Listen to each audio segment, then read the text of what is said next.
રાજ્ય સરકાર દ્વારા કરાયેલી આઈએએસ અધિકારીઓની બદલીના ભાગરૂપે મનીષ ગુરુવાનીએ નવસારી જિલ્લાના નવા કલેક્ટર તરીકે વિધિવત પદભાર સંભાળ્યો છે। તેઓ અગાઉ ગાંધીધામના મ્યુનિસિપલ કમિશનર તરીકે સેવા આપી ચૂક્યા છે।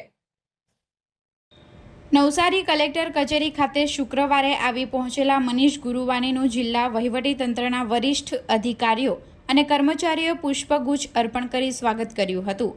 પદભાર સંભાળ્યા બાદ તેમણે જિલ્લાની ભૌગોલિક અને વહીવટી પરિસ્થિતિ અંગે પ્રાથમિક ચર્ચા કરી। મનીષ ગુરુવાની ગાંધીધામમાં મ્યુનિસિપલ કમિશનર તરીકે ફરજ બજાવી ચૂક્યા છે। શહેરી વિકાસ અને માળખાગત સુવિધાઓના ક્ષેત્રમાં તેમને અનુભવ નવસારી જિલ્લા માટે મહત્વપૂર્ણ રહેશે। રાજ્ય સરકારે તેમની કાર્યક્ષમતાને ધ્યાનમાં રાખીને આ જવાબદારી સોંપી છે। નવસારી જિલ્લો આદિજાતિ વસ્તી ધરાવતો અને પ્રવાસન ક્ષેત્રે ઉભરતો જિલ્લો છે।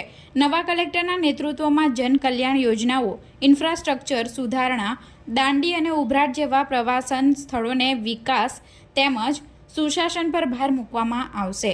સરકારી યોજનાઓનો લાભ છેવાડાના માનવી સુધી પહોંચાડવા અને પારદર્શક વહીવટી પ્રક્રિયાઓ દ્વારા લોકોના પ્રશ્નોનું નિરાકરણ લાવવા પર ધ્યાન કેન્દ્રિત કરાશે। જિલ્લાના અધિકારીઓએ આશા વ્યક્ત કરી છે કે તેમના નેતૃત્વમાં નવસારી જિલ્લો વિકાસના નવા સોપાન સર કરશે।